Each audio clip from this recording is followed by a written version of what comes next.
ಧಾರಾವಾಹಿ ಪ್ರಿಯರಿಗೆ ಒಂದರ ಹಿಂದೆ ಒಂದರಂತೆ ಶಾಕಿಂಗ್ ಸುದ್ದಿ ಬರುತ್ತಿದೆ. 1 ತಿಂಗಳ ಹಿಂದೆ ಕಲರ್ಸ್ ಕನ್ನಡದಲ್ಲಿ ಲಕ್ಷ್ಮೀ ಬಾರಮ್ಮ ಧಾರಾವಾಹಿಯನ್ನ ಕೊನೆಗೊಳಿಸಲಾಯಿತು.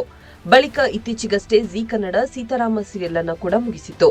ಇದೀಗ ಕಲರ್ಸ್ನಲ್ಲಿ ಮತ್ತೊಂದು ಧಾರಾವಾಹಿ ಮುಕ್ತಾಯವಾಗುತ್ತಿದೆ.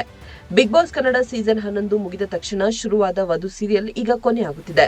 ಪ್ರಾರಂಭವಾದ 5 ತಿಂಗಳಿಗೆ ಅಂತ್ಯವಾಗುತ್ತಿರುವುದು ಎಲ್ಲರಿಗೆ ಅಚ್ಚರಿಯನ್ನ ಮೂಡಿಸಿದೆ.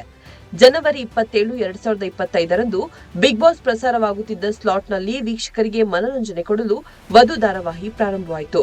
ಡಿವೋರ್ಸ್ ಲಾಯರ್ ಮದುವೆ ಕಥೆಯನ್ನ ಹೊತ್ತು ಬಂದ ವಧು ಇನ್ನು ಸರಿಯಾಗಿ 100 ಸಂಚಿಕೆಗಳನ್ನ ಮುಟ್ಟಿಲ್ಲ. ವಧು ಸೀರಿಯಲ್ ಶುರುವಾಗಿ ಕೇವಲ 4 ತಿಂಗಳು ಉರುಳಿದೆ ಅಷ್ಟೇ.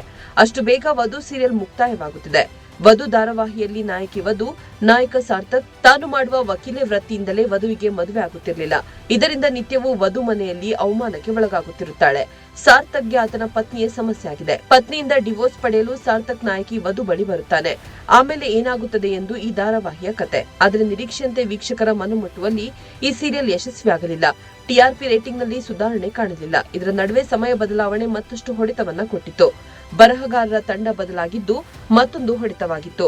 ಮೊದಲು ಕನ್ನಡತಿ ಧಾರಾವಾಹಿಗೆ ಕತೆ ಬರೆದಿದ್ದ ನಿರ್ದೇಶಕ, ಚಾನೆಲ್ ಹೆಡ್ ಆಗಿದ್ದ ಪರಮೇಶ್ವರ್ ಗುಂಡ್ಕಲ್ ಅವರು ವಧುವಿಗೆ ಸ್ಟೋರಿ ಮಾಡಿದ್ರು. ಮೊದಲ ಪ್ರೊಮೋ ಕೂಡ ಇವರೇ ನಿರ್ದೇಶನವನ್ನ ಮಾಡಿದ್ರು. ಆದ್ರೆ ಶುರುವಾದ ಕೆಲ ದಿನಗಳಲ್ಲಿ ಈ ಧಾರಾವಾಹಿಯ ಹಿನ್ನೆಲೆ ಟೀಮ್ ಬದಲಾಯಿತು.